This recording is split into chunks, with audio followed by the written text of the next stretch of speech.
Bien, el día de hoy vamos a empezar con el último tema de nuestro temario, que va a ser justamente el compostaje. Vamos a ver más o menos cómo se realiza la composta, qué componentes tiene, qué beneficios tiene, por qué realizamos composta y como estamos trabajando en el marco de los edificios sustentables, vamos a estudiar cómo podemos integrar o cómo podemos aportar a la sustentabilidad de nuestros edificios y de nuestras ciudades generando composta in situ. Entonces vamos a primero a recordar algo que habrán visto ustedes brevemente en su clase de geología y también aquí lo vamos a ver muy brevemente, pero hay que tenerlo en cuenta que son los horizontes del suelo. Entonces hay que recordar que el suelo va a ser un sistema complejo que va a tener las tres fases, los tres estados de la materia, ¿no? Va a tener elementos sólidos, va a tener elementos líquidos y va a tener elementos gaseosos. Además va a tener elementos abióticos, es decir, minerales y elementos bióticos. Y dentro de los elementos bióticos va a tener elementos vivos y elementos muertos, es decir, materia orgánica muerta y seres vivos de diferentes tamaños. Desde células individuales como bacterias hasta animales más grandes como gusanos. Y también va a tener diferentes capas el suelo, que es lo que vamos a conocer como los horizontes del suelo. Eh, Desde la parte inferior, el suelo por lo general se va construyendo de abajo arriba y de arriba abajo. La parte inferior, que va a ser la roca, eh, se va a ir poco a poco desintegrando, fracturando, meteorizando y va a empezar a formar lo que conocemos como el suelo. Y también aquí la materia orgánica va a ir cayendo y se va a ir lavando hacia abajo y también va a generar cierta capa. Después vamos a tener hasta arriba la capa O, que va a ser el horizonte orgánico, que es mayoritariamente materia orgánica, va a ser como un 50 o un 60% de materia orgánica. Después vamos a tener la capa A, que también va a tener una buena cantidad de materia orgánica, pero va a tener no más del 5%, realmente es la cantidad de materia orgánica que tiene el suelo. Y realmente estas dos capas van a ser las capas fértiles del suelo. Van a ser donde va a haber toda esta materia orgánica de la que se van a extraer los nutrientes, va a haber la gran mayoría de la vida en el suelo, va a estar en esta región y pues donde va a haber oxigenación, etcétera. Estas capas pues son capas medianamente erosionadas con mayor contenido mineral, que claro que tienen importancia en la edafología, ¿no? Pero nosotros principalmente nos vamos a centrar en esta capa. Normalmente como ingenieros civiles, como geotecnistas, no trabajamos con estas dos capas, sino que trabajamos con el subsuelo, a partir de la capa B, que es justamente lo que se hace en el desmonte y el despalme. Se va a retirar la capa superficial del suelo que tiene la fracción orgánica, porque habrán visto ustedes en sus laboratorios que la materia orgánica modifica mucho el comportamiento del suelo y peor tantito con al intentar hacer una mezcla de concreto donde los agregados llegan a tener materia orgánica, no va a quedar para nada bien el concreto. Y tiene cada una su nombre, ¿no? Que tiene aquí, o sea, orgánica, superficial, subsuelo, sustrato y el lecho rocoso. A ver. Ahí está. No. Entonces es importante saber que pues, se divide en diferentes capas el suelo y que las plantas van a extraer principalmente nutrientes de la capa A.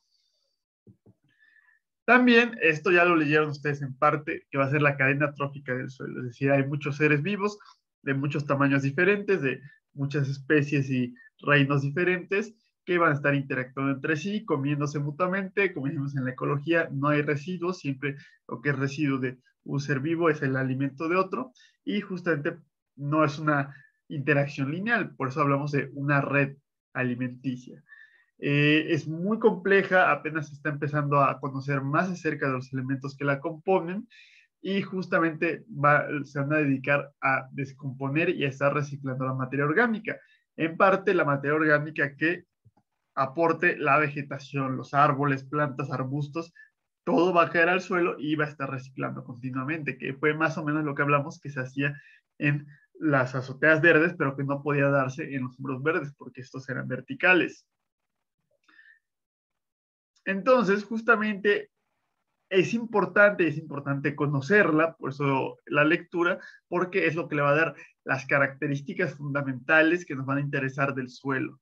Es decir, la capacidad de crecer plantas, que es la fertilidad, la estructura, que es decir, que justamente la estructura pues es la manera en la que están organizadas las moléculas, los compuestos, de tal manera que sea esponjoso el suelo, que sea poroso, que tenga capacidad de retención de agua, y también nos van a ayudar a almacenar carbono. Es decir, el suelo es un sumidero de carbono, va a almacenar carbono de la atmósfera, entonces parte de lo que emitamos se va a almacenar en el suelo. Solamente si nos aseguramos que tenemos una cadena trófica adecuada, si no, va a empezar a emitir carbono y va a aportar al cambio climático. Y ya también les comenté que hay una gran diversidad de tamaños de seres vivos en el suelo. Por eso vamos a tener micro, meso, macro y megafauna. Con megafauna tampoco no nos referimos a elefantes, ¿no? Nos referimos a pájaros en comparación con las escalas que pueden haber, o pequeños animales como zorros y otros animales que hagan madriguera. Los principales elementos micro y meso que vamos a tener dentro del suelo van a ser bacterias, hongos y animales. Las bacterias, que justamente son unicelulares, lo que se van a dedicar va a ser alimentarse de los nutrientes, van a almacenar estos nutrientes y justamente van a formar parte del ciclo del fósforo, del nitrógeno, etcétera. Por otro lado, los hongos, y que también van a haber unas que se llaman actinomicetos, que el actinomiceto realmente es una bacteria, es del reino de las bacterias, pero forma filamentos. Estos filamentos que ya les había mencionado yo en algún momento, que se llaman micelio, que son justamente como una red que se están conectando las diferentes células, y ellos a lo que se van a dedicar va a ser a descomponer. Es decir, ellos están haciendo la labor principal en todos los ecosistemas de estar descomponiendo la materia orgánica, porque son prácticamente los únicos que pueden descomponer madera. Entonces, como las bacterias no pueden descomponer madera y son muy pocos los animales que pueden comer madera, los hongos van a estar descomponiendo continuamente la madera hasta que se vuelva algo de lo que se puedan alimentar las bacterias. Y también va a haber una red que se van a interconectar. Hay un tipo de hongos que se llaman los hongos micorrizales que crecen a partir de las raíces de las plantas y entonces crecen más allá de las raíces y pueden traer nutrientes de más lejos o incluso pueden conectar árboles entre sí y ayudar a pasar nutrientes de un árbol a otro. Entonces, en los bosques, principalmente los bosques más antiguos, existe esta red de hongos micorrizales que realmente pues, es como una comunicación entre los árboles. Y vamos a tener además la mesofauna, que ya es algo visible, a lo mejor con una lupa, que vas a tener gusanos, que los gusanos van a ir excavando en el suelo, van a ir mezclando capa superior con capa inferior del suelo, van a generar espacios que van a tener porosidad, que van a permitir aeración y transporte de agua, y justamente por eso van a ayudar a mejorar la estructura y a estabilizar el suelo. Tienen aquí una imagen que la pueden estudiar si quieres con más calma, que justamente les está dando la idea de todos los diferentes seres vivos que están interactuando. Esto es a lo que nos referimos con la megafauna, no es algo realmente dentro de la cadena trófica del suelo, no es algo tan grande, pero todo empieza desde la fotosíntesis, que es donde se absorbe energía y va saltando en diferentes niveles y va regresando y cada quien va aportando y los residuos de un ser vivo pues van a ser lo que o el propio ser vivo también va a ser el alimento de otro animal, otro ser vivo. Entonces, justamente todo está colaborando a mantener la fertilidad de las plantas, es decir, las plantas le dan la energía a toda esta cadena, pero todos estos los seres vivos están trabajando para mantener la fertilidad del suelo y que puedan crecer plantas continuamente. Una parte del suelo que vas a tener en el horizonte O es lo que se va a llamar humus. Hay que tener en cuenta que tiene una M, está como crema, o, bueno, no es crema, pero lo que se come en la comida árabe es hummus, pero con doble M. Este hummus, que va a estar muy relacionado con la composta, va a ser el principal componente de materia orgánica. No es el único, porque dentro del horizonte O vamos a tener hojas caídas, raíces muertas, etcétera, pero toda esa tierra negra, oscura, altamente estable de materia orgánica va a ser el humus. Entonces, justamente cuando se vaya descomponiendo poco a poco la materia orgánica, va a quedar un producto final, o sea, se va a expedir una parte como gas, que va a ser CO2, y va a quedar un producto final que va a ser oscuro, que va a ser inerte, es decir, no va a reaccionar químicamente, porque es una molécula muy, muy compleja. De hecho, es uno de los grandes retos que todavía tienen los químicos, que es poder describir a nivel de moléculas cómo se forma o en qué está compuesto el humus. Y va a ser la gran mayoría de ese horizonteo que dijimos que va a ser mayoritariamente materia orgánica. De manera natural, en los suelos se va a formar principalmente de manera anaerobia por descomposición de bacterias que no tengan presencia de oxígeno porque va a estar compactándose, y una pequeña fracción por manera aerobia, que esa va a ser una gran distinción entre el humus natural y la composta. La composta se genera de manera aerobia, mientras que el humus es principalmente anaerobio. La característica que va a tener es una excelente estructura, va a tener muy, muy baja densidad y justamente por eso va a poder retener gran cantidad de agua. Y como ya dijimos que es inerte, que no reacciona químicamente,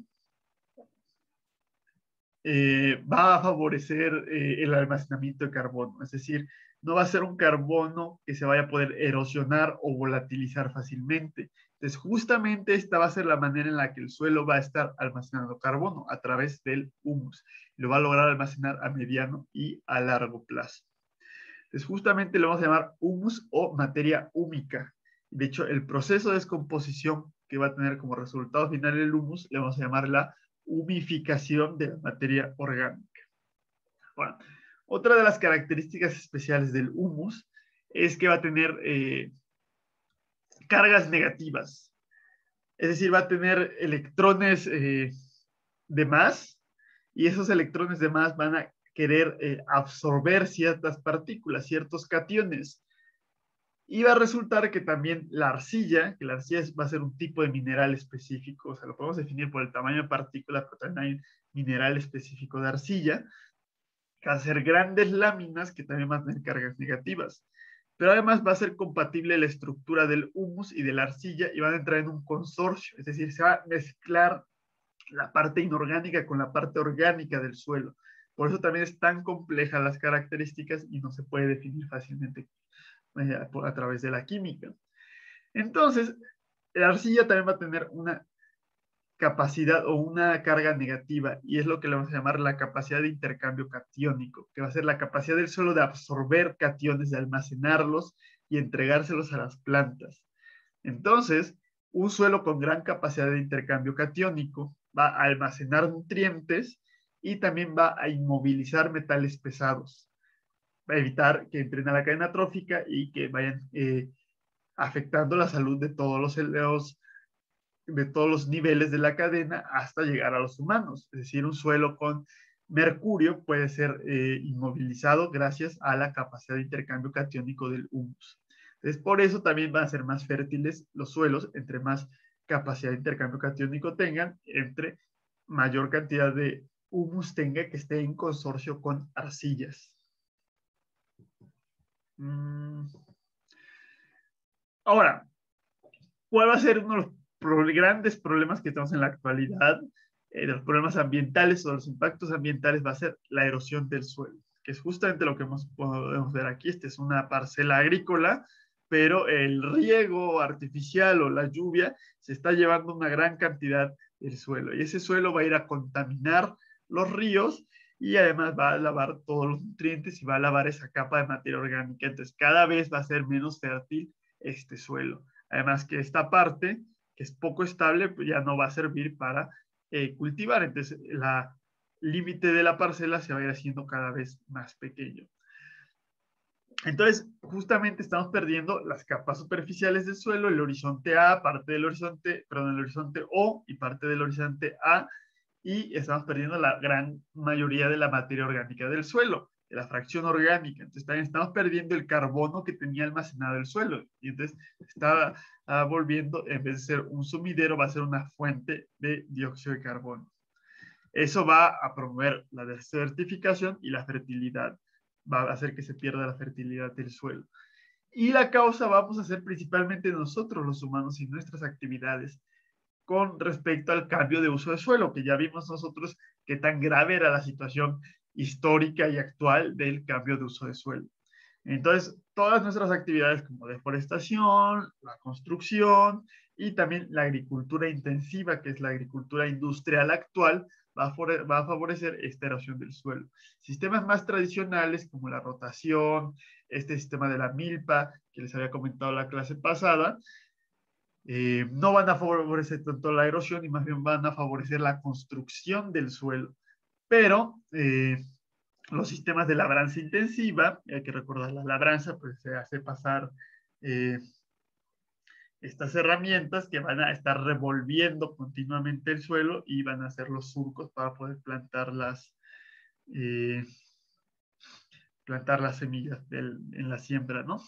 También tener monocultivos o cortar y quemar, es decir, quemar los residuos agrícolas o quemar un bosque y para tener una nueva zona agrícola, eso va a estar favoreciendo continuamente la erosión del suelo.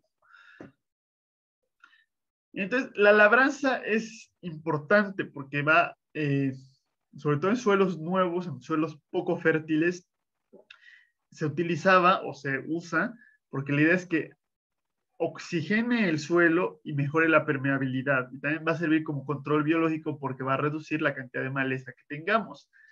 Pero lo que se ha visto después de 300, 400 años de labranza es que la labranza mejora inmediatamente la actividad microbiana y eso nos da rendimientos a corto plazo, pero a largo plazo va a favorecer la erosión. Entonces, ya en la actualidad se están retomando sistemas sustentables de agricultura, que es lo que se le puede llamar labranza cero, agricultura de conservación o también siembra directa, que es la idea de no estar removiendo continuamente el suelo, porque cada vez que movemos el suelo estamos matando a gran cantidad de seres vivos y afectando a la red trófica del suelo.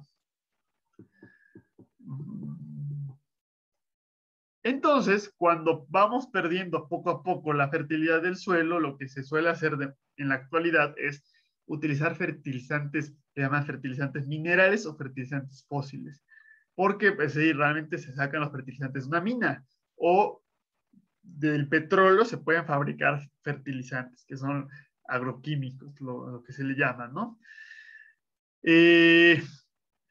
Porque ya lo hemos comentado varias veces, pero vamos a decir, las plantas para su biomasa la obtienen del sol a través de la fotosíntesis, pero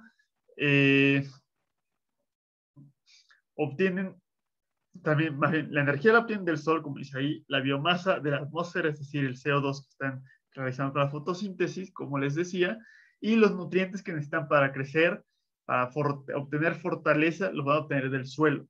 Si no los tiene el suelo, entonces hay que agregárselos, o si estamos exigiéndole y tomando demasiado del suelo, pues va a haber una falta de nutrientes. Entonces, los tres principales nutrientes que requiere una planta va a ser nitrógeno, fósforo y potasio. Entonces, como pueden ver aquí, el nitrógeno principalmente va a favorecer un buen crecimiento de las hojas. El fósforo va a desarrollar raíces, flores, va a hacer que los frutos crezcan adecuadamente. Y el potasio pues va a favorecer que el tallo sea resistente, que pueda tener vascularidad, es decir, que pueda transportar correctamente agua y nutrientes. Y también va a ayudar en lo mismo que el fósforo, ¿no? En la floración y la fructificación. Entonces, si ven, si faltan estos nutrientes, la planta no puede crecer saludablemente.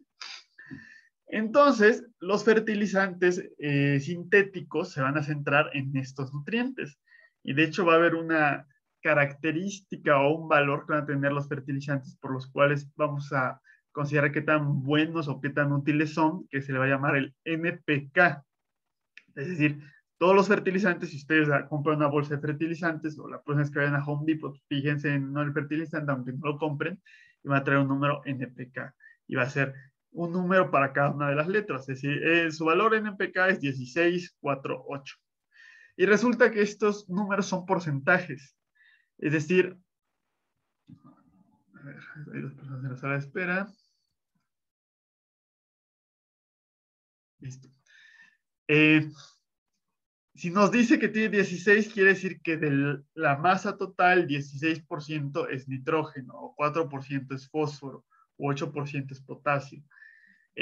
No es exactamente que 16% sea nitrógeno, sino que puede ser que 16% sea el ion amonio. Y el ion amonio, pues tiene nitrógeno y tiene hidrógeno. Entonces, todavía habría que hacer ahí un poco de geometría para poder obtener cuál es realmente la cantidad de nitrógeno que tiene, ¿no? Igual de fósforo se requiere a cierta molécula común, que es la que tiene fósforo. Y lo mismo para potasio. Pero entonces, no importa tanto qué molécula es exactamente eso en nuestro caso. Lo que nos importa saber es que se refiere más o menos al porcentaje de aparición de estos nutrientes. Ahora sí, ya que vimos estos antecedentes, vamos a empezar a hablar de lo que es materia de la clase, que es la composta. Y justamente, ¿qué va a ser la composta? La composta va a ser algo muy parecido al humus. Va a ser materia orgánica, prácticamente en su totalidad materia orgánica, de un color muy oscuro y que va a ser considerablemente estable. Y se va a generar de la misma manera. Va a haber materia orgánica, la materia orgánica se va a descomponer y va a irse transformando hasta llegar a este estado final. Pero lo importante es que la composta siempre es de manufactura humana. Si la composta es un invento humano, lo que no es humano es el humus, es un proceso natural. Entonces, la composta ha sido algo que ya leyeron ustedes la historia, que prácticamente desde que existe la civilización humana, es decir, casi desde el invento de la agricultura, o fue mano a mano con fue de la mano con la invención de la agricultura, se inventó la composta. Entonces, es un proceso controlado, emulando la descomposición de la materia orgánica de manera natural, pero buscando acelerarlo. Es decir, es un proceso acelerado con respecto a los procesos naturales. Y ya dijimos que la diferencia entre el humus, que es anaerobio, va a ser que la composta va a ser un proceso aeróbico. Entonces, vamos a ver ahorita cómo se logra que se esté dando esta oxigenación. Bueno, eso lo vamos a ver más detalle más bien en la siguiente clase. Entonces va a tener compuestos húmicos, va a haber humificación de la materia orgánica, pero no va a ser exactamente igual al humus del horizonte O. Va a tener un funcionamiento o una finalidad muy parecida, pero hay que tener en cuenta que no es exactamente lo mismo. Es decir, composta no es igual a humus. Son parecidos, pero no es igual. Además, no solamente va a ser materia orgánica muerta, sino que una buena composta va a tener una gran cantidad de vida, va a tener hongos, va a tener bacterias, pero va a tener también microartrópodos. Nosotros vamos a poder fijarnos y ver todos estos seres vivos, gusanos, etcétera, van a deber estar presentes en una buena composta. Entonces también hay que tener en cuenta, es importante la distinción de que la composta no es igual al suelo. La composta no es suelo, no es tierra, porque le falta la fracción mineral. Les dije que el suelo normalmente tiene un 5% exclusivamente un 5% de materia orgánica. Entonces realmente la composta va a ser una parte del suelo y vamos a hacerla. O sea, no es un sustituto de suelo, no es un suelo artificial, sino que va a ser un mejorador de suelos. Entonces, sus principales usos vamos a hablar más adelante, pero va a ser como fertilizante y como mejorador de suelos. Entonces, eso nos lleva a la duda de, ¿la composta es un fertilizante natural, así como el estiércol se ha utilizado como fertilizante natural?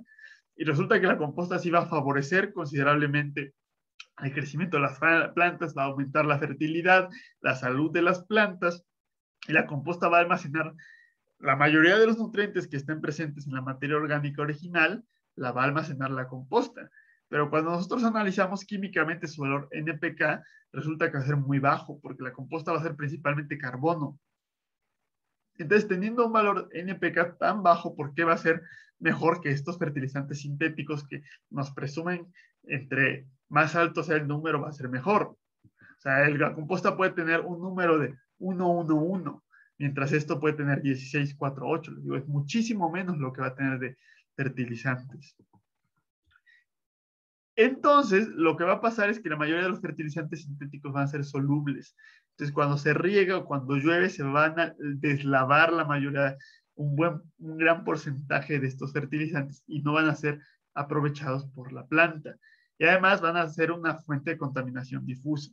Por ejemplo, el río Mississippi, que es uno de los ríos que tiene mayores gastos en todo el mundo, también la gran mayoría tiene una carga de nutrientes eutroficantes demasiado altos, tiene demasiado nitrógeno y demasiado fósforo.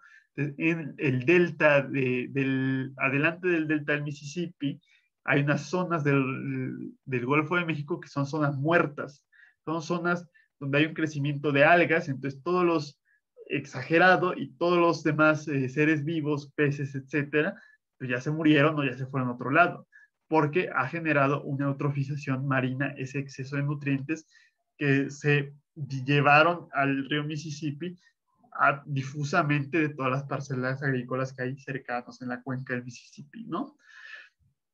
Al contrario, la composta no va a ser soluble en agua, entonces va a almacenar la mayoría de sus nutrientes con la capacidad de intercambio catiónico y dentro de la masa celular de los microorganismos. Entonces, justamente por eso van a haber otros organismos que van a romper las células al comerse a las bacterias y van a liberar los nutrientes para que las plantas los puedan aprovechar. Entonces, pues justamente por eso va a ser mejor fertilizante la composta que los fertilizantes sintéticos. También, por otra parte, los fertilizantes ya van a tener un compuesto químico que va a ser aprovechable directamente por la planta, que es justamente los compuestos que medimos para calcular los números NPK. Entonces, al ser ya aprovechable directamente por la planta, nos estamos saltando a la cadena trófica del suelo. Eso va a aumentar el rendimiento inmediato, es decir, nos va a dar resultados rápidamente, pero al saltarnos a la cadena trófica del suelo, estamos matándolos porque ya no los necesitamos. Entonces, a largo plazo, al igual que la labranza, a largo plazo vamos a reducir considerablemente la biodiversidad del suelo y eso va a afectar en la fertilidad. Por otro lado, la composta nos va a proveer parte de esa red trófica si la perdimos con anterioridad, y también los nutrientes no van a ser aprovechables por las plantas, pero van a ser aprovechables por los microorganismos que a su vez van a alimentar a las plantas. Entonces, es con más pasos, por eso es un poco más lento el proceso, pero a largo plazo va a dar grandes beneficios. Y siempre con esto de la sustentabilidad, siempre hay que pensar más hacia largo plazo que en los beneficios inmediatos. Por otro lado, otro de los elementos usuales en la agricultura moderna intensiva va a ser el uso de pesticidas. Entonces, el fin del pesticida va a ser controlar organismos no deseados. Es decir, cualquier cosa que no me parezca a mí, y normalmente pueden ser ratas, pueden ser gusanos, nemátodos, a veces hasta pájaros se usan para controlar a pájaros o roedores, etcétera, ¿no? Y la gran mayoría también va a ser de origen químico, de origen sintético, etcétera. Muchas veces se utilizan para controlar una especie específica de peste que tenemos en el lugar, pero suelen ser realmente pesticidas generales. Es decir, suelen matar a todo lo que se encuentren. Y principalmente van a matar a polinizadores. Si ustedes tienen algún pesticida en su casa para jardín, vean las letras chiquitas y la gran mayoría dice extremadamente, altamente tóxico para peces y para abejas. Y ustedes no lo están usando para matar abejas, lo están usando para matar pues a algún bicho que se esté comiendo su planta, pero pues al ponerlo también de pilón se van a matar a algunas cuantas abejas que se acerquen a esa planta, ¿no? Entonces, al matar a una gran cantidad de organismos diferentes, van a generar una disrupción, van a romper esa red trófica del suelo. Y justamente vas a hacer lo mismo, a largo plazo van a afectar a la fertilidad, van a generar la erosión, van a ser más vulnerables a las plantas y van a traer más pestes. Entonces, irónicamente, los pesticidas que utilizamos para controlar organismos no deseados generan vulnerabilidad en el ecosistema y favorecen que lleguen todavía más organismos no deseados.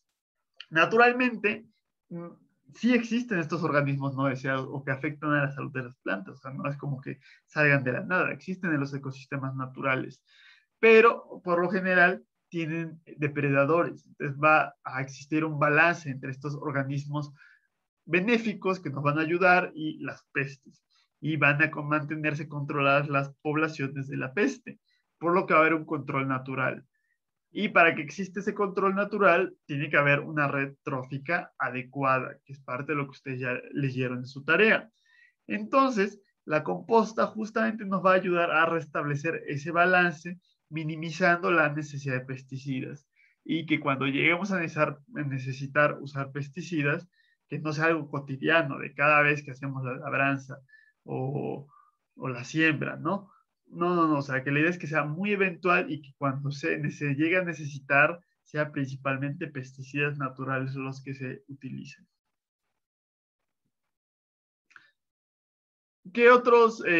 Ahora sí, vamos a saltar a cómo se fabrica la composta. Ya hablamos de qué es la composta, ya hablamos cómo nos puede ayudar como, para reducir el uso de pesticidas y para reducir el uso de fertilizantes. Ahora sí vamos a saltar a cuál es el proceso de fabricación de la composta. Entonces también ya dijimos que la composta va a tener microorganismos, una cantidad de microorganismos importantes y que justamente la composta no se fabrica por sí sola, no es como que yo la deje y de pronto, de la nada, boom, ya se hizo la composta. Hay un proceso interno que se está llevando a cabo y justamente es la actividad de muchos microorganismos que están trabajando de manera intensa y continuamente para descomponer la materia orgánica que la pusimos nosotros, eh, que pusimos nosotros en nuestra composta, hay unos microorganismos que están dedicándose a convertirla en composta. Por eso hay algunos autores que la han llamado como microganadería, porque estamos aprovechando todo este poder de millones de microorganismos para trabajar en nuestro beneficio, emulando los sistemas naturales. Entonces, como ya dijimos, vamos a emular la descomposición continua que hay en el suelo. Entonces, principalmente vamos a tener los mismos componentes: bacterias, actinomicetos, hongos y ya organismos más grandes que siguen siendo microscópicos, pero son un poco más grandes que estos, que van a ser los protozoarios y los rotíferos. Entonces, vamos a tener dos tipos principales de bacterias. Ahorita vamos a hablar de eso, que van a ser las bacterias mesófilas y las bacterias termófilas. A lo mejor les hablaron un poco de esto en tratamiento de aguas residuales. Entonces, las bacterias o los organismos mesófilos están activos y se reproducen y se alimentan a temperatura ambiente. Pero los organismos termófilos van a estar inactivos a temperatura ambiente, pero cuando llegue el suelo a estar a 40 a 60 grados, van a activarse, van a estar teniendo una actividad constante y van a estar generando calor que va a autosustentar esta alta temperatura. Entonces, las bacterias termófilas van a ser de las más importantes para la generación de composta. Y lo curioso es que aunque solamente estén activas de 40 a 60 grados, existen naturalmente en el suelo, pero el suelo nunca está a 40 o 60 grados, entonces existen de manera inactiva. Entonces, muchas veces el propio suelo ya tiene los componentes necesarios para generar composta. No tenemos que nosotros agregarle más allá de los inóculos naturales que puede ser, por ejemplo, un pedazo de suelo saludable. Los actinomicetos ya los mencionamos, que son bacterias que se comportan como hongos. Los hongos ya dijimos que van a descomponer la materia orgánica más compleja como la madera. Y el siguiente nivel van a ser los protozoarios y los rotíferos, que los tengo por aquí, son estos justamente, que son las amibas, etcétera, ¿no? Ellos se van a comer a las bacterias, se van a comer a los hongos y van a estar recirculando nutrientes, porque después cuando se mueran, las bacterias se van a alimentar de estos, los protozoarios y viceversa. También es importante la mesofauna que va a haber en la composta, como los gusanos, como los microartrópodos, van a estar presentes en la primera y la última etapa, porque la etapa intermedia va a ser la etapa termófila, entonces no les va a gustar a esos organismos estar a 60 grados. Pero al inicio y al final van a llegar y van a buscar la composta, y también los pájaros van a ser importantes. Dijimos que los gusanos van a estar revolviendo la materia, que va a ser importante, y van a estar generando porosidad y mejorando la estructura. Y de hecho hay un tipo de composta que vamos a hablar la siguiente clase, que es vermicomposta o lombricomposta, que se hace exclusivamente con gusanos o lombrices, no es lo mismo.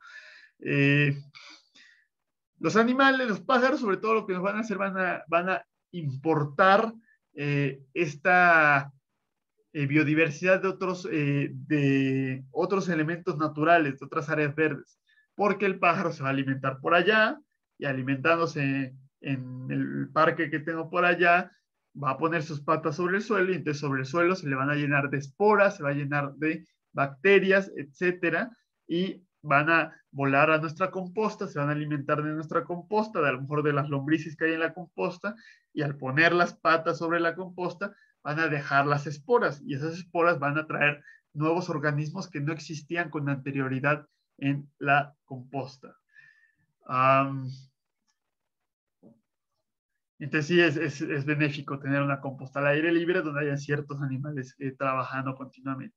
Pero sí hay que tener cuidado de ciertas condiciones, si hay mucha humedad, si hay muchas pestes alrededor, o pues en zonas urbanas donde suelen ser más presentes. Eh, Tener medidas específicas, que ahorita vamos a hablar después de algunas formas de evitarlo, de acuerdo al tipo de composta que se haga, que va a ser evitar, pues, obviamente, cucarachas, ratas, moscas, etcétera. No es algo que sea agradable, no es algo que sea bueno para nuestra salud. Sí cumplen con cierta función ecológica dentro de la red trófica, pero son mayores las afectaciones que tienen. Entonces, no queremos tener esas cosas en nuestra composta y hay que evitarlos. También en lugares donde pueda haber mucha presencia de, a lo mejor, muchos perros callejeros, y más que los perros callejeros, los mapaches, si hay mapaches, que hay muchas zonas del país donde hay mapaches, que son los mapaches, o sea, un perro callejero no puede abrir un bote de basura, pero un mapache sí puede abrir un bote de basura. También hay partes del país donde hay osos, zorros también, coyotes.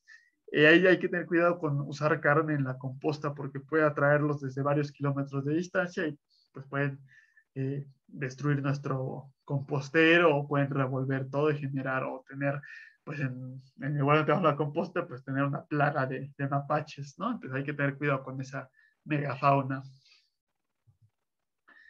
Ahora sí, ¿qué etapas va a tener la composta? Vamos a tener principalmente 3 etapas en la fabricación de la composta. Va a ser la etapa mesófila primero, luego la etapa termófila y al final la etapa de maduración. Entonces, suele seguir esos 3 pasos la fabricación de composta. Entonces, primero en la etapa mesófila vamos a agarrar nuestra materia orgánica, nuestros residuos agrícolas, pasto cortado, residuos de cocina, comida echada a perder, etcétera, y hay que mezclarlo. Ahorita vamos a hablar bien de cómo se tiene que mezclar, ¿no? Y siempre hay que mezclarlo con un inóculo, es decir, algo que ya tenga todos estos microorganismos y nos sirva como un iniciador, que es lo mismo que hay que hacer en el tratamiento de aguas residuales. Entonces, ese inóculo puede ser ya sea un pedazo de suelo saludable que tenga una buena red trófica, composta ya hecha, estiércol también suelen utilizarlo. El estiércol hay que tener cuidado porque va a tener pues, más patógenos, ¿no? Entonces ahorita vamos a hablar un poco de los patógenos. Entonces, el primer paso que va a suceder en la etapa mesófila va a ser que las bacterias van a colonizar rápidamente, se van a esparcer y reproducir en toda la materia orgánica y va a empezar el proceso de descomposición. Esta primera etapa todavía va a ser a temperatura ambiente y poco a poco los residuos, todos los residuos orgánicos van a tener un porcentaje importante de agua. Entonces, conforme empiece la descomposición, se va a empezar a liberar agua y pues va a haber algún lixiviado. Obviamente no va a tener la misma carga de contaminantes que el lixiviado de la basura, pero pues sí va a haber un cierto, o sea, agua que va a tener contenido de materia orgánica, ¿no? Entonces ahí va a ser importante controlar la cantidad de humedad que va a tener nuestra composta. Además, se van a empezar a oxidar los compuestos orgánicos y se va a empezar a emitir dióxido de carbono. Se van a empezar a partir poco a poco las moléculas muy grandes en moléculas más sencillas. Cosas como la madera, la celulosa, se van a ir partiendo en elementos cada vez más pequeños por las bacterias y por los hongos. Entonces, poco a poco va a ir aumentando la porosidad, va aumentando el área de superficie que tiene el material y entonces eso va a permitir cada vez una mayor actividad celular de las bacterias. Eventualmente, esta actividad frenética que van a tener los microbios va a generar calor. Es lo que genera el metabolismo, que llamamos nosotros en el confort humano. Nos movemos y generamos calor. Es lo mismo las bacterias. Comen, se reproducen, se mueven y van a generar una gran cantidad de calor y eso va a ir aumentando poco a poco la temperatura de la composta. De pronto vamos a pasar de 25 grados y los mesófilos ya no les va a gustar esa temperatura. Entonces van a entrar como que se van a dormir no se van a morir, simplemente como que se van a dormir y los termófilos que estaban dormidos se van a despertar y van a retomar esa actividad frenética, van a seguir subiendo la temperatura, pero hay que tener cuidado. Puede llegar a ser exagerado ese incremento de temperatura y si llegamos a subir de los 65 grados, vamos a empezar a pasteurizar, es decir, a purificar o a descontaminar de microorganismos la composta. Y al hacer eso vamos a matar tanto a los mesófilos como a los termófilos y ya no se va a bajar la temperatura, pero ya no va a haber microbios que generen esta actividad de descomposición de la materia orgánica. Entonces, tenemos que buscar que nuestra composta esté entre 40 y 50 grados aproximadamente. Todavía 60, pero ahí estamos muy cerca de los 65 grados. Ahora, estas temperaturas, incluso las temperaturas de 40 a 60 grados en las que van a estar activos los termófilos, van a empezar a matar a ciertos patógenos. Se van a matar a los coliformes fecales y van a matar a incluso a los huevecillos del mintos, que son patógenos importantes, por ejemplo, en las aguas residuales y que están presentes en el estiércol de humano y de animales. Entonces, nosotros la comida orgánica como tal, los residuos orgánicos no tienen tantos patógenos, porque fue algo que nosotros nos comimos. Pero sí, si se le mezclan algunas otras cosas como estiércol, el animal sí puede llegar a tener patógenos. Entonces, el asegurar una etapa termófila adecuada puede matar a los patógenos y que sea totalmente inocua la composta. Entonces, sí es posible hacer composta que sea totalmente saludable. Alguien me comentaba que había algún problema de higiene con esta idea de Jean Pain, que había hecho su calentador de agua de composta, pero bueno, esa alta temperatura está matando a todos los patógenos. Si se logra mantener por 1 o 2 semanas esa temperatura, no va a haber ningún problema de salud con respecto a la composta. Dentro de esta parte termófila, no solamente va a ser importante la descomposición por parte de los microorganismos, sino que también la propia temperatura va a empezar a descomponer los compuestos. Entonces las proteínas se desnaturalizan, las grasas también, no sé si habrá pasado, o sea, cuando las calientan a veces el aceite, si ustedes prueban el aceite ya después de haber usado para freírlo, pues el aceite sabe mal porque el aceite está desnaturalizado. Y también los carbohidratos se van a caramelizar, lo que le va a dar ese color oscuro a la composta, que es justamente, se llama caramelización porque es lo que pasa. El azúcar es blanco, lo quemo y se convierte en un producto oscuro, ¿no? Amarillo, marrón. Entonces, justamente eso mismo va a suceder con toda la materia orgánica durante este proceso que va a ir generando poco a poco que se produzca la composta. Y puede ser tan alta la temperatura que incluso puede llegar a expedir vapor nuestra composta. Entonces, como ven, pues aquí es materia orgánica y poco a poco se va descomponiendo, va perdiendo esa estructura o la idea inicial de lo que era y se va convirtiendo en algo parecido a tierra.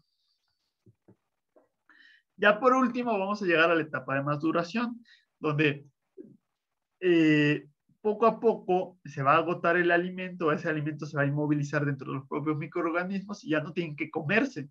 Entonces, eso va a alentar la actividad de los microorganismos, entonces al disminuir la actividad metabólica, va a bajar la temperatura y al bajar la temperatura, pues dejan de estar en actividad los termófilos y vuelven a entrar los mesófilos, hongos, bacterias y mesofauna. De hecho, los actinomicetos que les mencioné con anterioridad son parte de los termófilos.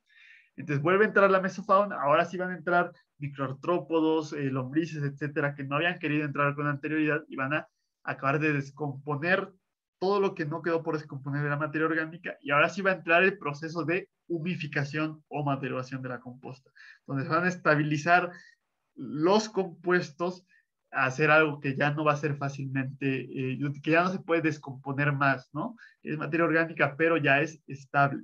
Entonces, justamente va a ser cuando ya yo puedo ver, aquí todavía puedo decirles, hay una hoja, hay una rama, a lo mejor hay una cáscara de plátano, pero una vez que ya está humificada la composta, ya no se puede distinguir realmente ninguno de esos compuestos, ninguno de esos elementos originales que tenía, ya va a aparecer exclusivamente como tierra.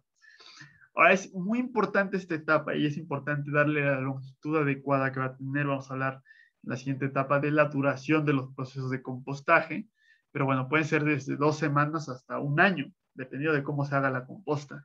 Entonces es importante una etapa de maduración adecuada porque la composta inmadura puede tener algo que se llama fitotoxinas, es decir, compuestos que son tóxicos para las plantas. De hecho, justamente esa es la prueba final para saber si la composta es adecuada. Algunos me comentaron que hacen composta en su casa, pero pues sobre todo eso, esto sobre todo es importante justamente por eso. Yo también realizo composta y entonces antes de usar la composta, idealmente uno debería asegurarse que sea segura para las plantas. Entonces se hace la prueba de germinación. Es justamente la idea de agarrar el frijolito y ver que germine el frijolito. En vez de hacerlo en algodón, lo van a hacer en una macetita o en un vasito con composta. Si el frijol crece adecuadamente, la composta ya es lo suficiente madura y ya puede mezclarse con tierra y utilizarse para cultivar plantas o utilizarse como mejorador de suelos, etcétera, como fertilizante. Aquí están los procesos, justamente, 3 pasos diferentes de composta. Tenemos la materia orgánica, que son residuos de cocina. Como ven, hay calabaza, hay papa, creo que hay zanahoria por ahí. Hay algunos residuos de jardín como hojas. Pasan algunos meses, pasa a lo mejor la etapa mesófila y la etapa termófila. Bueno, esto a lo mejor podemos decir que está en un periodo intermedio. Ya se oscureció la materia orgánica, se empieza a descomponer, empieza a reducirse el tamaño, empieza a perder agua, empieza a perder peso porque se emite mucho como dióxido de carbono y eventualmente sigue madurando, se sigue descomponiéndose y se convierte en algo totalmente oscuro que pues, es prácticamente indistinguible de la tierra o se ve como tierra de calidad. Ajá, entonces, justamente este es el proceso de fabricación de la composta. Y es muy importante la etapa de maduración para llegar a este proceso final. No sé si tenga alguna duda todavía con respecto al proceso que es la composta, por qué es benéfica la composta, para qué lo utilizamos y cuál es el proceso de fabricación de la composta. Eh, si no, vamos a continuar con la siguiente parte, donde vamos a empezar a hablar cómo podemos hacer realmente composta. No simplemente se trata de aventar materia orgánica. Si aventamos materia orgánica así sin saber qué onda, no se va a hacer composta o va a tardar mucho en hacerse la composta o se va a descomponer de la manera que no queramos que se descomponga, porque la composta no huele mal. Si huele a podrido, quiere decir que no se hizo correctamente la composta. Entonces, hay ciertos requisitos para hacer adecuadamente la composta. Vamos a ver la siguiente clase que el proceso termófilo no siempre es fácil de alcanzar, depende de la cantidad de materia orgánica que tengamos. Entonces, el proceso termófilo puede ser muy corto, puede ser largo o puede ser inexistente. Pero, entonces, para poder alcanzar una composta con características termófilas, y aunque no lo alcancemos, hay que buscar cumplir con estas características. Tener un proceso aerobio, es decir, necesitamos oxígeno y para tener oxígeno tiene que haber buena porosidad, tenemos que estarlo revolviendo continuamente, porque si nos vamos hacia la parte anaerobia se va a empezar a podrir y vamos a empezar a tener malos olores. Va a empezar a generar ciertos compuestos. Hay una que se llama la putrescina, que se llama la cadaverina, que son justamente esos compuestos que dan ese olor tan poco agradable que va a tener, por ejemplo, si ven el cadáver de un animal descomponiéndose o la basura va a tener estos olores que son poco agradables. Y la idea es que la composta huela bien. Entonces, también tenemos que asegurarnos de tener un tamaño de partícula adecuado. Aquí nos dice medio centímetro, 2 centímetros, que es más o menos lo que tenemos aquí. Es decir, no hay que echar una cáscara de plátano completa, hay que cortarle en varios pedazos la cáscara de plátano. Eh, hay que tener porosidad. Luego hay personas que le agregan, por ejemplo, astillas de madera o acerrín de tamaño más grande para que eso le dé volumen y le dé buena porosidad y permita la difusión del aire. Y la humedad es muy importante. Muchas veces se tiene que hacer a conocimientos y hay formas de probarlo, pero que es parecido a lo que ustedes vieron en ingeniería ambiental, como se metía en un horno a 101 grados durante 24 horas y se me pesaba antes y después, ¿no? Pero pues normalmente se hace a ojo, ¿no? O sea, la idea es poder agarrar la composta, apretarla y que salga una gota cuando mucho. Es decir, no puede salir un chorro de agua, pero sí tiene que salir una gota porque si no está demasiado seco. Tiene que haber un porcentaje de humedad entre el 40 y el 60%, porque las bacterias necesitan un medio líquido para sobrevivir pero si hay demasiada agua, no va a poder hacerse la difusión del aire y vamos a tener un proceso anaerobio que se va a empezar a podrir. Ese es un elemento. El siguiente elemento va a ser la mezcla de nutrientes adecuada, carbono, nitrógeno, que lo vamos a mencionar ahorita en la presentación, en las diapositivas que siguen. Tiene que existir los microorganismos adecuados para que se haga a la velocidad correcta y haya una adecuada multiplicación de estos, que es lo de que ya dijimos de poner el inóculo y mezclar continuamente, no solamente para airear, sino para que haya una temperatura homogénea, porque muchas veces vamos a ver en las pilas de composta, la siguiente clase, como el interior está a muy alta temperatura y el exterior no tiene condiciones termófilas. Entonces, si no dejo que el exterior entre a condiciones termófilas, no voy a matar los patógenos en el exterior. Entonces, mezclo para que el exterior también tenga altas temperaturas. Y aquí está la idea. Entonces, el proceso termófilo, la composta terminada no debe oler mal, la composta terminada debe oler a tierra, ¿no? A tierra fresca.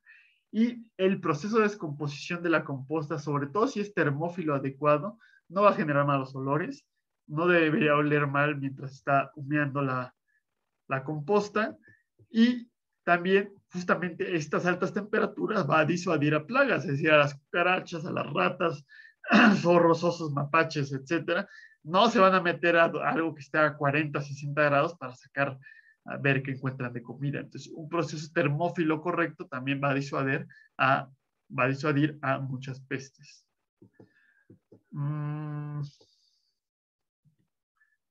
¿Qué otros elementos? Ah, sí, también. Bueno, ¿cuál es el resultado de esta descomposición? Ya se los mencioné brevemente, que dentro de la descomposición los productos que vamos a tener va a ser CO2, va a ser agua y va a ser materia humificada. Entonces, la mayoría del agua se va a perder por evaporación, salvo que tengan una composta en contenedor. Ahí sí, de hecho, justamente en compostaje en contenedor es problemático la cantidad de humedad y hay que tener mucho. Yo composto en contenedor porque no es difícil compostar en una zona urbana en exterior. Entonces, al inicio era un problema porque siempre estaba así chorreando y ese chorro era lixiviado que olía bastante mal porque se hacía de manera anaerobia. Entonces lo que empecé a agregarle, pues fue agregarle mucha materia seca, ¿no? O sea, papel, todo ese papel que se llegaba a utilizar, que se reciclaba, servilletas, etcétera, se mezcla con la composta y va a ser material seco que va a agregar volumen, va a agregar porosidad y va a reducir la cantidad de humedad. En una composta de exterior va a ser menos problemático ese problema porque la mayoría del agua se va a perder por evaporación. Entonces, una composta al terminar el proceso va a perder volumen y va a perder peso, es decir, se va a hacer más pequeña y va a ser justamente como muy porosa, muy poco densa, va a pesar mucho menos que la materia orgánica original del mismo volumen. Entonces va a tener justamente una densidad menor. Y ya vamos a decir que la composta está terminada cuando tenemos justamente que ya pasó, el proceso pasó, decimos que está completada cuando pasó el proceso de maduración, que lo podemos probar con la prueba de germinación, y cuando ya no se pueden distinguir los componentes originales y cuando tiene una textura similar a la tierra, que es lo que podemos ver en esta imagen de hasta abajo.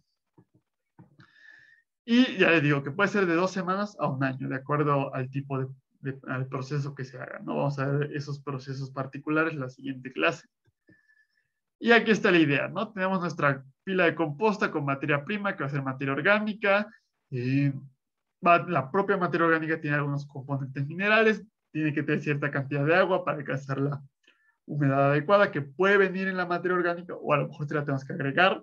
Todo depende de las condiciones de temperatura del lugar, de la humedad relativa. Entre menor humedad relativa, pues mayor agua vamos a necesitar porque va a haber mayor evapotranspiración, etcétera, ¿no? Hay que agregarle un inóculo, hay que agregarle oxígeno o aire y vamos a generar agua, calor y CO2. ¿No? Y vamos a tener como producto la composta terminada. Ustedes leyeron cómo podíamos aprovechar justamente ese calor en vez de perderlo al medio ambiente.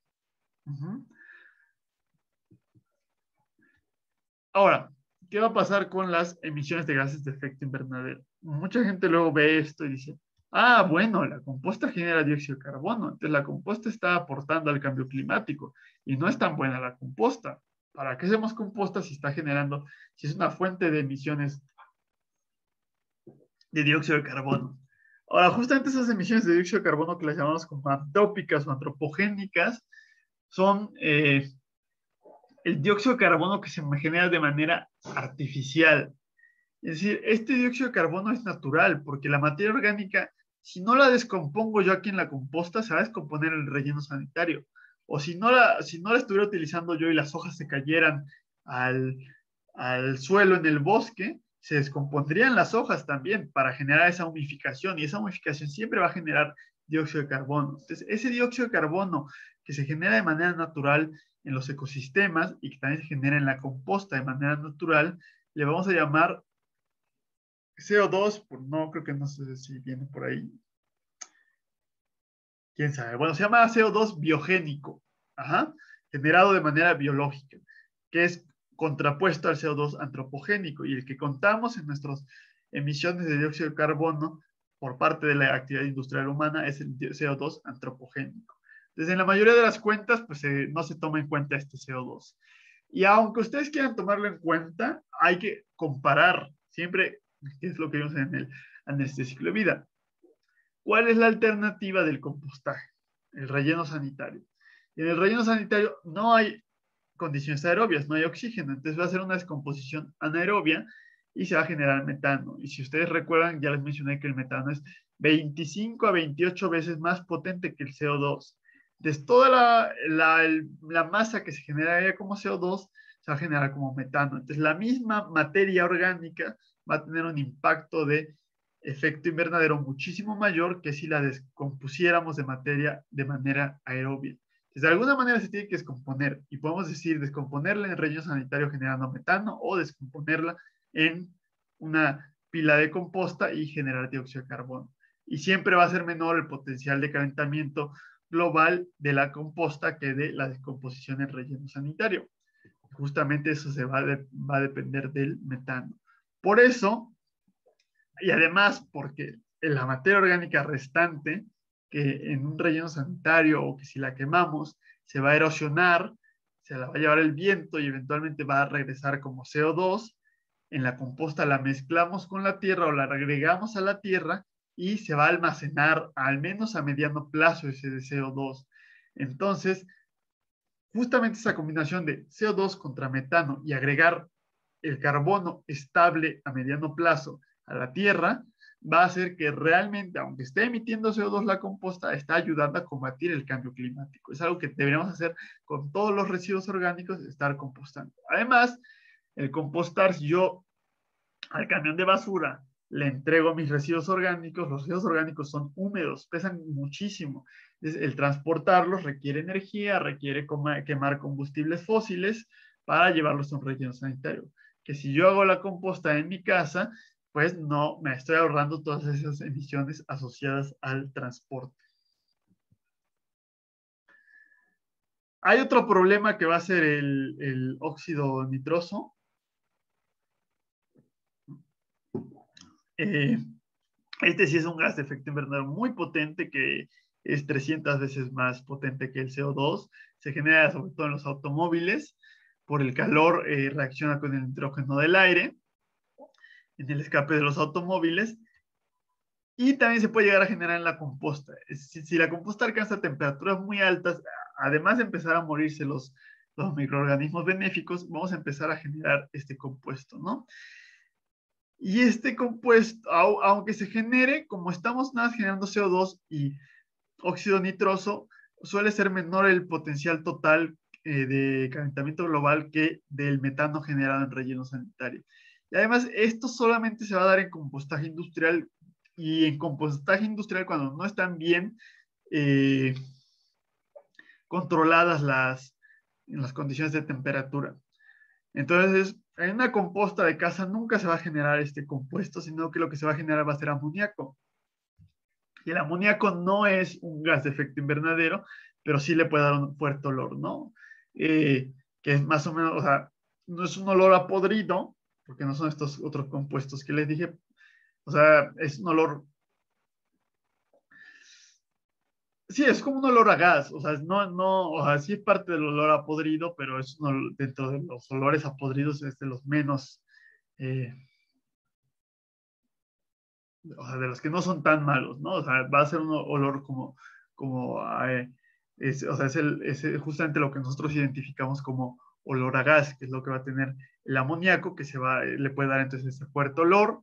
No es tan desagradable como el olor de la basura, pero sí, lo ideal es evitarlo.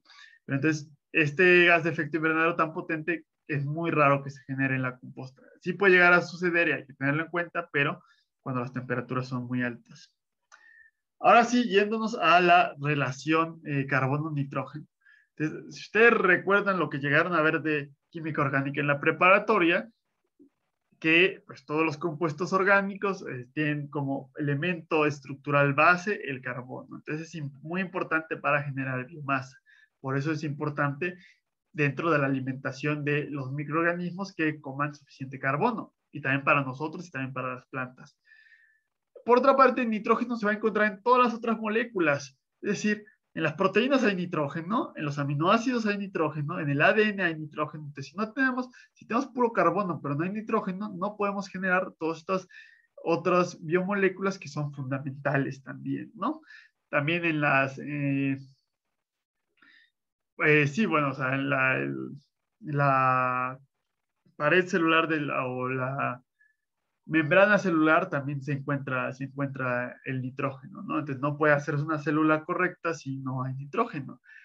Entonces justamente el nitrógeno va a ser un reactivo limitante, si recuerdan sus clases de química de la carrera. Si no hay suficiente nitrógeno, la reacción se va a hacer parcialmente o se va a consumir únicamente parcialmente el carbono, entonces no se va a hacer no se va a poder compostar toda la materia. También un exceso de nitrógeno va a ser problemático, porque si hay un exceso de nitrógeno se va a liberar como amoníaco y vamos a estar desperdiciando recursos, o si es mayor la temperatura, se va a liberar como óxido de nitrógeno, generando un potencial de cambio, un potencial de calentamiento global, ¿no?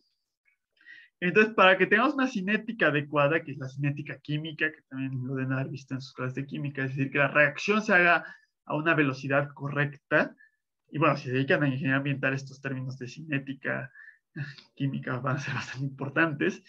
Entonces, para que sea adecuada esta cinética de compostaje, tenemos que lograr una relación de carbono-nitrógeno adecuada, que va a ser de 20 a 30 a 1. Es decir, por cada 20 moléculas de carbono que haya, tiene que haber una molécula de nitrógeno, o por cada 30 moléculas de carbono que haya, tiene que haber una molécula de nitrógeno. La composta terminada, aunque no libere mucho, siempre va a liberar una cierta cantidad de nitrógeno, ¿no? Entonces va a bajar la relación, es decir, va a haber 15 moléculas de carbono por cada N nitrógeno. Es decir, va a aumentar un poco la cantidad de nitrógeno que va a tener la composta terminada. Entonces es muy importante buscar tener este porcentaje, esta relación. A lo mejor no hay que medirlo así, calcularlo exactamente, pero sí vamos a ver una técnica en la que uno puede calcular más o menos qué relación está teniendo. Aquí está la idea, que es lo que les digo, el cálculo sencillo, que van a haber algunos materiales que van a tener gran cantidad de carbono o algunos materiales que van a tener eh, gran cantidad de nitrógeno. Entonces, carbono va a ser la madera, las hojas, la paja. Bueno, aquí en paja pusieron, por el inglés pusieron popotes, ¿no? Pero bueno, tendría que ser paja de trigo, de maíz, ¿no? El cartón también y los materiales de nitrógeno va a ser por ejemplo el estiércol, los restos de comida, el café, etcétera, ¿no? Y justamente se les va a llamar por el color que suelen tener. Es decir, los materiales ricos en carbono se les va a llamar materiales cafés y los materiales ricos en nitrógeno se les va a llamar materiales verdes. Pero no siempre son verdes los materiales ricos en nitrógeno. Los asientos de café son cafés, pero son materiales verdes. Hay que tener, las hojas son verdes, pero son principalmente materiales cafés. Entonces, no solamente es esa estrategia de color exclusivamente. Y aquí les dejo una tabla donde tienen la relación carbono-nitrógeno de varios tipos de alimentos. Hay, hay unos que tienen muchísimo nitrógeno, como los restos de pescado, como el estiércol, aquí el humus, por ejemplo, los restos vegetales, la alfalfa también tiene mucho, y nos vamos a los que ya son más materiales cafés, como los restos de frutas, las hojas, papel de baño, paja, y hay unas cosas que tienen una cantidad exagerada de carbono, muy poco nitrógeno, como el acerrín, las ramas y las astillas de madera, ¿no? Entonces, la idea es mezclar en proporciones adecuadas, de acuerdo a la masa, para alcanzar el ideal que va a ser el 20 o el 31. De hecho, la composta ideal es la de los establos, porque los establos tienen una mezcla de eh, paja y de estiércol de caballo, y justamente esa mezcla, que creo que viene ahí, bueno, sí, es esto justamente lo que nos está diciendo, que va a ser de 20 a 30 a 1. Entonces, por eso uno puede tomar los residuos de los establos y esos se compostan por sí solos. Pero en una casa donde tenemos principalmente residuos de cocina, vamos a tener demasiado nitrógeno. Y en una parcela agrícola donde tenemos principalmente paja, vamos a tener muy poco nitrógeno. Entonces hay que buscar mezclar esos dos componentes. Aquí tenemos los residuos verdes. Los principales residuos verdes ya les comenté que va a ser la alfalfa, va a ser el estiércol de cerdo, e incluso algunos que van a tener ya una cantidad mayoritariamente más nitrógeno que carbono, va a ser, por ejemplo, la orina humana, la orina animal, que vamos a ver más a la siguiente clase. Les voy a mencionar que sí es posible compostar residuos, excreciones humanas, ¿no? Ahí le llaman los baños composteros. Entonces, para poder compostarla, pues también habría que considerar esta mezcla de carbono-nitrógeno, ¿no? Entonces, es informal, pero se le suele decir residuos verdes a los que tienen mucho nitrógeno. La mayoría son de color verde y tienen alto contenido de agua, pero ya les comenté de excepciones como los residuos del café. De los más comunes verdes van a ser los residuos de cocina, sobre todo en zonas urbanas. Entonces, aquí ya nos dicen, en las zonas agrícolas donde hay principalmente residuos cafés, hay que agregarle principalmente estos elementos para alcanzar una relación adecuada. Los residuos cafés, por su parte, van a tener alto contenido de carbono, van a tener poca agua, van a ser principalmente cafés. Y de hecho, muchas veces lo que consideramos como residuos verdes, cuando se deshidrata, se va a volver residuo café, porque la deshidratación de la materia orgánica va a generar que se pierda parte del nitrógeno. Entonces, justamente pueden ver cómo cambia la relación entre las hojas verdes y las hojas secas. Entonces, si yo tengo una composta con muy alta cantidad de nitrógeno, como los residuos de cocina, en la mayoría de las casas se tiene papel o se tiene cartón, ¿no? Y en algunos casos se puede tener acerrín. Entonces, hay que mezclar esto con cartón o con papel para alcanzar el contenido de humedad adecuado y tener la relación de carbono-nitrógeno correcta. Ya les mencioné la paja de establo, que la mayoría de las casas tienen residuos verdes, entonces hay que agregar carbono. Y pues sí, ya les dije que si tenemos alto relación carbono-nitrógeno, es decir, mucho carbono, va a ser muy lenta la reacción de compostaje, porque vamos a tener el limitante del nitrógeno. Si tenemos muy baja relación carbono-nitrógeno, vamos a tener mucho nitrógeno, va a ser muy húmeda nuestra composta y va a expedir amoníaco. Entonces no va a oler, va a tener cierto olor fuerte y vamos a estar desperdiciando nutrientes. Aquí tienen una lista más o menos de qué pueden pensar que son los materiales cafés y los materiales verdes. Aquí les habla de las bolsas de té, pero realmente la bolsa como tal de té puede tener, es un textil que puede llegar a tener plástico. Entonces, cuando se echa la composta, hay que abrir la bolsa de té y echar únicamente el té, y la bolsa de té echarla a la basura. O sea, aquí bien, pueden ustedes revisar todos los diferentes. Por ejemplo, las cartones de huevo pues son excelentes. Yo los utilizo muchísimo para la composta. Las flores, las hojas, etcétera. Son las lechugas, todo eso, las hierbas, pues van a ser materiales verdes. Ahora, si ustedes buscan material en internet, muchas veces les dice como, nunca debes compostar estos materiales. No es cierto, nunca hay que decir nunca. Más bien, usualmente no se deben o no se suelen compostar. Van a ser principalmente los productos animales, las cenizas de carbón, plantas enfermas, pelo de mascotas, ¿qué otro tengo aquí? Heces de mascotas, excreciones humanas, etcétera, ¿no? ¿Por qué no se suelen compostar? No simplemente hay que decir dogmáticamente esto no se composta. El problema de los productos animales, como grasa, carnes y lácteos, es que tienen muchos microbios. Te sabes componer muy rápido, pero por lo general, aunque se descompongan rápida y aerobiamente, van a generar fuertes olores. Los huesos también se pueden descomponer, pero tardan muchísimo en descomponerse. Entonces, esos olores fuertes que generan van a traer moscas, van a traer animales. Entonces, hay varios sistemas que son herméticos que van a evitar que se salgan olores y se puedan descomponer esto.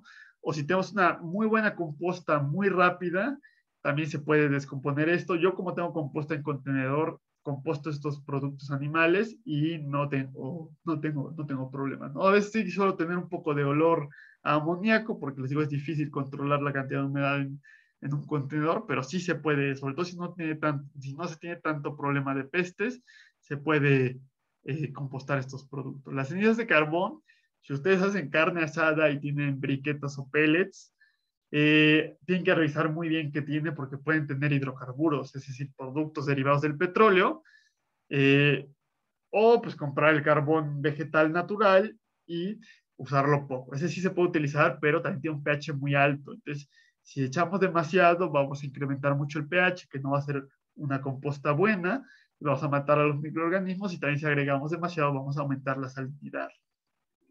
Plantas enfermas sí hay que evitarlo porque por más que les digo, en las casas no solemos llegar a tan altas temperaturas, entonces es difícil matar a los patógenos. El pelo de mascota se puede compostar, también el pelo humano, pero tarda más en compostarse el pelo. Pero si le pusimos tratamientos para las mascotas contra pulgas, si al pelo humano se le puso tintes, por ejemplo, todo eso pues son elementos tóxicos que no queremos en nuestro suelo. También los residuos de jardín, si se le puso pesticida, no hay que compostarlo. Las heces de las mascotas, los gatos, eso sí es un no definitivo, porque los gatos generan toxoplasmosis dentro de sus heces. No sé si habrán visto algunos de la película de Trainspotting, ahí se muere, creo que la mamá del personaje, o había una persona que tenía gatos, ¿no? Entonces la encuentran muerta mucho tiempo después y se había muerto debido a que se había infectado de toxoplasmosis debido a las heces. Entonces, sí es muy delicado las heces de los gatos, por eso hay que tener mucho cuidado con los areneros de los gatos y tenerlos muy limpios. Y la de los perros, pues también tienen patógenos continuamente, van a generar ciertos olores. Si tenemos temperaturas altas o sistemas herméticos, no hay problema, ¿no? Yo también en contenedores tengo una composta específica para heces de perros y no la mezclo con la de los residuos de cocina porque sé que lo de mi composta no alcanza altas temperaturas, entonces no voy a matar a todos los patógenos, entonces en vez de altas temperaturas tengo que dejarlo mucho más tiempo o utilizarlo no para cultivar alimentos, sino para jardineras donde no vaya a tener plantas. Sí se puede hacer, pero pues hay que tener cuidado con los patógenos y con las altas temperaturas. Las excreciones humanas tradicionalmente no se han compostado por motivos sanitarios, pero sí se puede realizar. En la siguiente clase vamos a hablar de un sistema.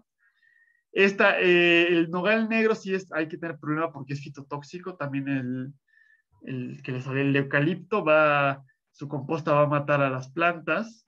Las hojas de pino va a ser muy ácido, entonces sí se puede compostar, pero en pequeñas cantidades y sobre todo si lo mezclo con a lo mejor un poco de ceniza de carbón, pero también puedo aumentar la salinidad o echar las hojas de pino, pero que sea un porcentaje, les digo, un porcentaje muy bajo del total, ¿no? Para tener cuidado con la acidez.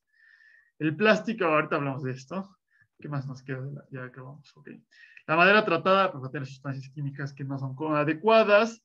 La comida cocida también no se suele recomendar que se ponga por lo mismo que puede generar olores y atraer pestes, pero yo la he hecho sin ningún problema y nunca he tenido, o sea, realmente este tipo de cosas que no se recomienda es probarlas y ver si sí se hacen o si no se hacen, si no es adecuado de acuerdo a su sistema o su implementación que tengan.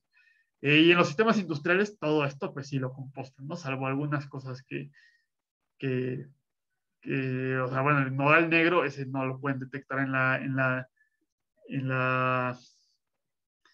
la composta industrial, pero el porcentaje que tiene es muy poco, entonces la fitotoxicidad no se considera.